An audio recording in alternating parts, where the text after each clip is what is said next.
My name is Stanley Chagala Ngesa.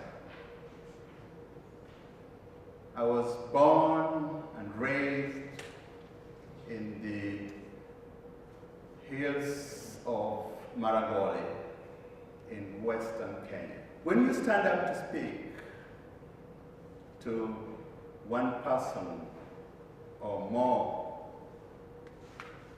in my village, the first word that rolls off your tongue is greetings. So clearly I'm not doing very well keeping to my tradition. But the interesting thing is that those greetings can go on and on and on, sometimes for half an hour or an hour.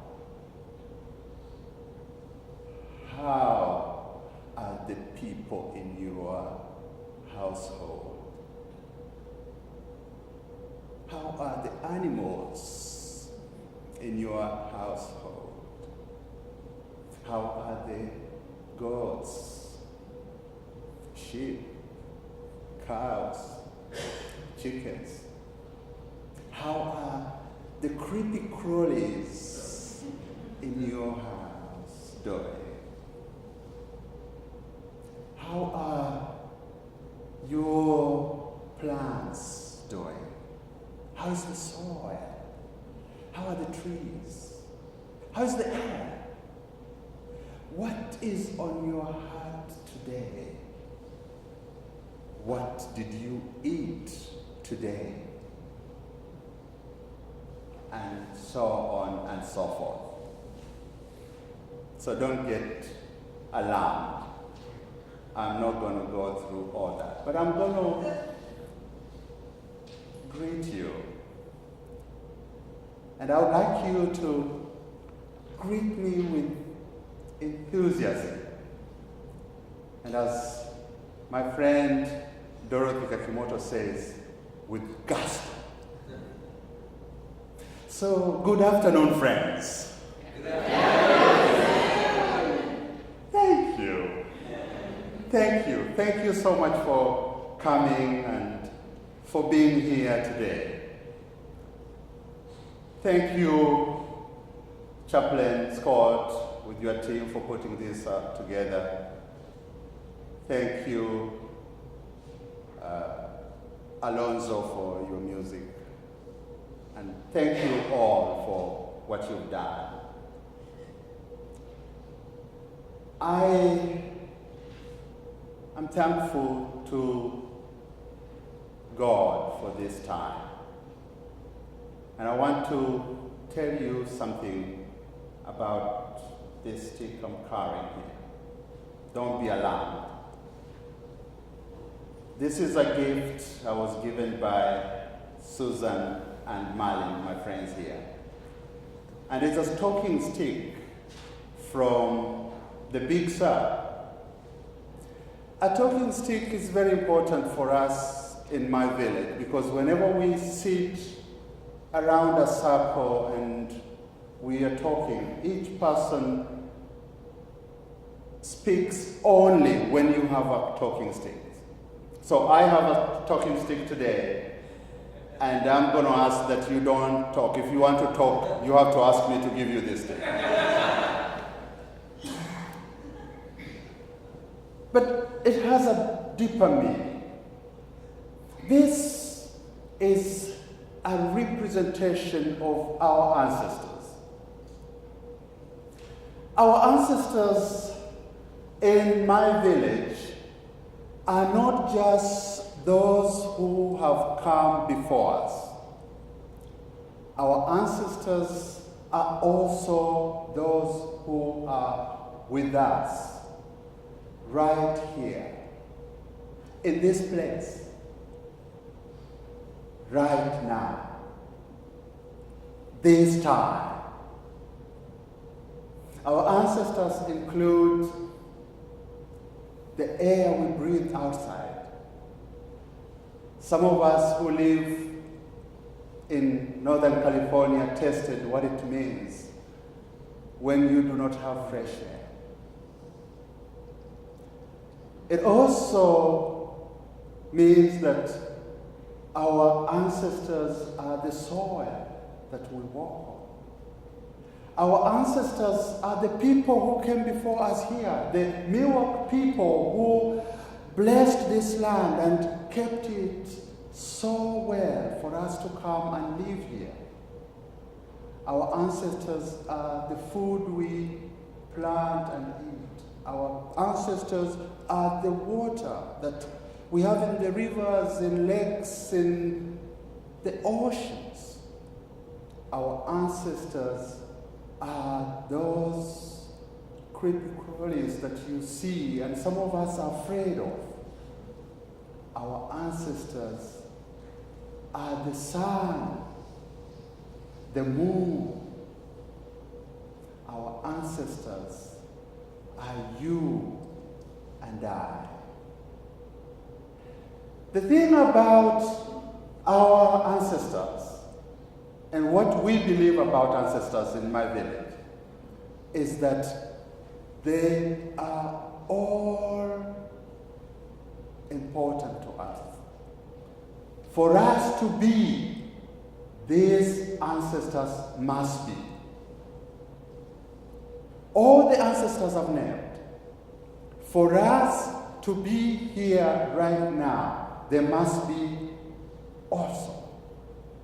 That is why we say in Africa the word Ubuntu.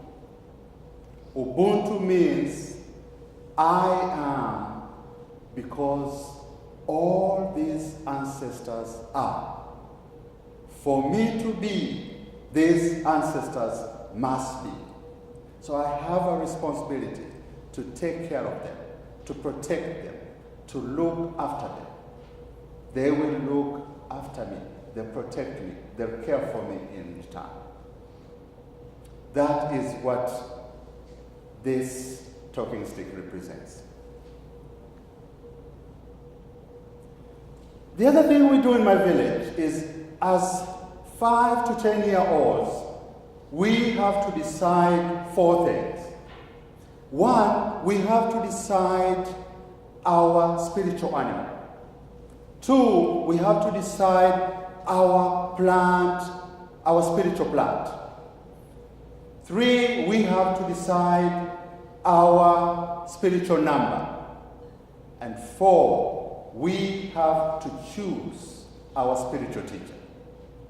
So I did not have any difficulty at all choosing my great-grandmother, Dorika Bweyenda, who is the mother of my grandfather. Dorika is an amazing, amazing woman. She did not know her age, but she remembers that during her time, the first British agent arrived in the village. She also remembers hearing about the explorer Speke who arrived and named our Lake Nyanza to Lake Victoria. She remembers when the first Quaker arrived in the village.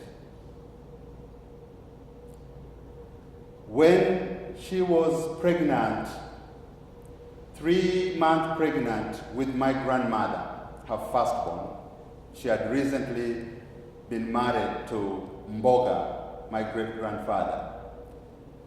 The British agents arrived and took away Mboga by force in order to go and fight in the First World War in 1914. And she never heard from Mboga again. Mboga was taken away to the King's African Rifles and went to serve, we don't know, we never heard from him again. But here is what just completely took my breath away about Dorica. When she had given birth to her little bouncing bundle of human destiny, what happened next was this astounding display of compassion. It was this jaw-dropping act of empathy. It was this radical embodiment of love, not only for the neighbor, but also for the enemy. You're asking me, what did she do? I'll tell you because you don't know. Dorica named her destiny's child Samuel Ngesa. Now, you don't know Samuel Ngesa because Ngesa is in Maragoli, my mother tongue. What Ngesa means is the British people. So, sitting, facing her directly, as she told this story, I asked her, friend, as I usually called her, how could you name your only son after the people who had taken him out, the father away, and your beloved Mboga away? How could you do that? She said, looking straight in my eye, listen, I named your grandfather after the British because they took only his body away, but his spirit lives in me. His spirit lives among us. His spirit lives, and pointing at me, you. From that day, I understood what it means to be compassionate. I understood what it means to have empathy. I understood what it means to love. I understood what it means to have hope and to forgive. And that day, that moment has lived with me. 44 years later, I see Dorica Boyenda talking with me now. This is what we see happening as 5,000 people gather around the Sea of Galilee. They've come from different parts, from different villages. They're looking for something. They're looking for compassion. They're looking for love. They're looking for empathy. They're looking for hope because they're hopeless. They live under a foreign power that is corrupt and is merciless, and it is completely oblivious of their needs. As if that was not enough, they have to contend with their spiritual leaders who are so absorbed with looking for what is called restrictions. They are always out there trying to tell them, you can't do this, you can't do this, you can't do this. All these rules and all these what you would call pretenses. And so they are looking for somebody. And they have heard this person. They have heard this native of Nazareth doing miracles all over the place. They've heard this Jesus doing a lot of healing. They've even heard Jesus say, "Blessed are those who are hungry, for they will be satisfied." They are looking for some hope. And when Jesus arrives on the scene, Jesus says, "Where is food for this?" And, of course, understandably, the people who should know better, the disciples, are saying, "We don't know." They are panicking. Understandably, they are panicking. But Jesus says, "Do this. Sit them down." And this young boy who had 5 fishes and 2 loaves of bread gives this to Jesus. Jesus blesses it. And my mind cannot get over this idea of how Jesus was distributing this so quickly to 5,000, and it's multiplying. All the fish is multiplying, all the bread is multiplying. My mind cannot get over this. But that's because it's a miracle. When all had had their fill, Jesus makes a very profound statement. Disciples, make sure that you collect all the fragments. And make sure that nothing is lost. I understand this statement in 2 ways.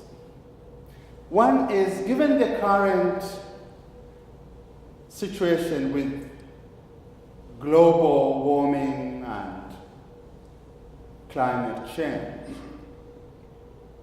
Jesus is asking us to be careful with what we are doing to the environment. That we should just have enough. That we should keep everything we do to make sure that the environment, the seas, the lakes, the air is safe for us and for all others, and for the other animals as well. In fact, this morning I heard that there is a climate conference in Holland, in Poland. They are talking about the same issues. So, in a sense, Jesus preceded that. But the other point that Jesus is making here is that every fragment matters. It's sensible because he did show us right from the word go that 5 fishes or 5 fragments of fish, 2 fragments of fish and 5 pieces of bread can be made into a whole meal for 5,000. So Jesus knows that all these fragments are going to be made into a full meal for probably 10,000, 5 million other people. But that's not it. That's not all. Jesus also knows that we are all fragments. You and I are fragments in our brokenness, those fragments that we are as broken people. We can be collected into one piece, one all-healed piece. And we can be used. We can be used to do something for our ancestors. We can do something for our world. We can do something for our communities. The thing about food for me is that it means a lot in my village. Food gathers together. There is always room for one more person. You never eat alone in my village. You never eat alone. Whenever food is prepared, we invite others to come and eat with us. Just like the boy who carried the 5 loaves and 2 fish, we are always happy to share what we have. And as we see, when we share, it multiplies. One of the beauties of being at the seminary here is I've been fed in so many ways. I have enjoyed having meals with my friends here, my colleagues. I've enjoyed having meals with you, wherever I've met you, in whatever places I've met you. I've enjoyed having meals. That has been one of the most touching things for me. Because for us, sharing a meal is more than just eating. It is sharing the Spirit. It is sharing our lives with one another. It is sharing something that is beyond our comprehension. It is a spiritual event for us to share a meal. The other thing that I have been fed while here is to be able to travel to many places, to share, to talk, to discuss. And the one that I really find very difficult to forget is my time at Marine General. I was visiting one patient earlier this year. And then when we finished, the patient went back home. And a few months later, the patient came back to hospital when the cancer had completely ravaged the whole body. And the patient was ready to die. The patient asked to see me specifically. I would like to see Stanley. So I had not been there, but when I arrived, I saw this note. In fact, it was from Alberta, who is here. And I went straight to the patient's bed. I said to the patient, "How did you know I was still here? Because I told you I was only in Tanya." The patient said, "I knew, because you gave me that African blessing. That is why I came back. I want to die in your hands." So she said, "Prepare me for dying. I have a week. Prepare me for dying."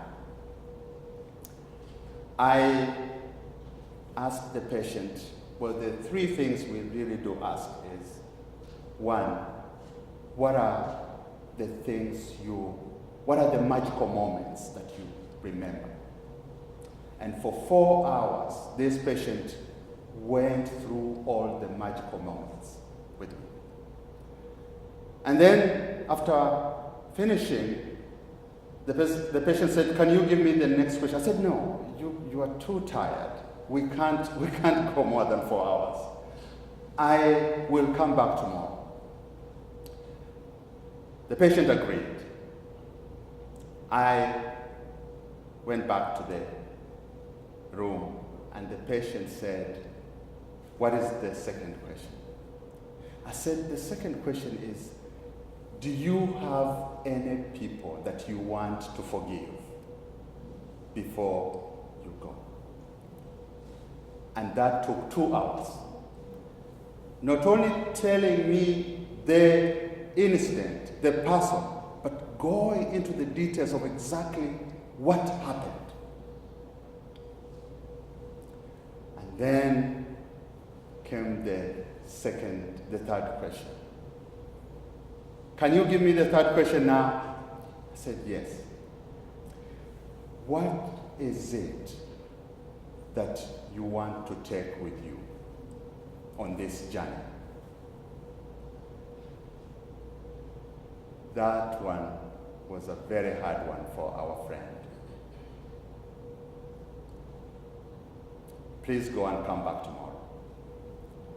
When I came back for another 2 hours, the patient told me the things that this patient wanted to go with. It was the most meaningful time that I could never have had if the San Francisco Theological Seminary had not given me this opportunity by giving me a scholarship to come and study here. It is one of those moments that are so deep, so insightful, so inspiriting, that I will go with them everywhere I go. So, you might ask me, well, what has this got to do with us? One is the message that Jesus gives us is clear. Use your 2 fish and 5 breads to bring light into any condition that you know, which I can't tell you. Use the gifts that God has endowed you with to bring respite to a condition that you see. Of course, there are many conditions. There are many conditions everywhere we look. There are many on the border. There are many among us who are homeless. There are many who do not have food. There are many, many situations where we could use our gifts. As Antonio Guterres said, the most important crisis that we face today is climate change. While I agree with Antonio Guterres, the UN Secretary General, as he speaks today in Poland, I have to add one thing. I think a crisis that we are facing now is spiritual. I think we need to search this thing called spiritual life, because it's there. We need to know that the speed at which we are being consumed in things is not sustainable. We need to know that we are enough just as we are with our communities. That taking refuge in accumulating things is not going to be helpful, not to us, not to our communities, of course not to the environment. I was talking the other day to a survivor from Paradise, and she said to me, I have now realized that I actually didn't need these things. She had lost everything. Her house was razed down. And she said, I have now realized that all I needed was my family, my friends, and my community. Because that is what has sustained me.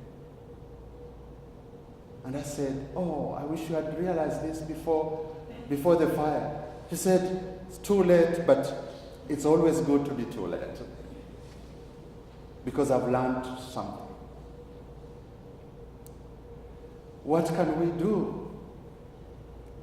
Well, we can do what only we can do.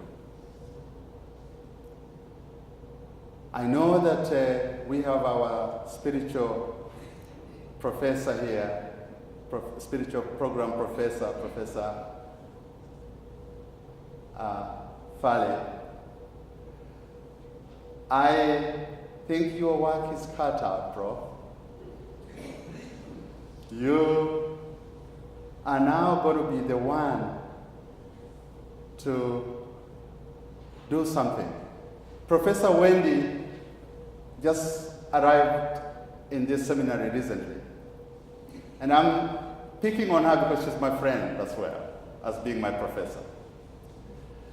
I think we are going to have to pin another 95 theses on the door of this seminary somewhere. And I think you can lead us because you are able. And this is important because the seminary has done this before. 500 years ago, somebody called Martin Luther the Reformer was in the seminary, and he did just that. And that changed the world. I think for the next 500 years, we now need a spiritual awakening. And this spiritual awakening is still going to come from the seminary. And that's why I think the seminary is an important part, because it has the moral authority. One of the things that I think the seminary can do, especially SFTS now, is to join the Green Seminaries Initiative. This is an initiative whose time has come, and we need to join. And all of us can play a part in protecting the environment that we have. Because this environment needs protection so that it can protect us. The seas, the waters, the rivers, the rain, the air, the plants, the animals, they all look to us. They all look to us to protect them so that they can protect us.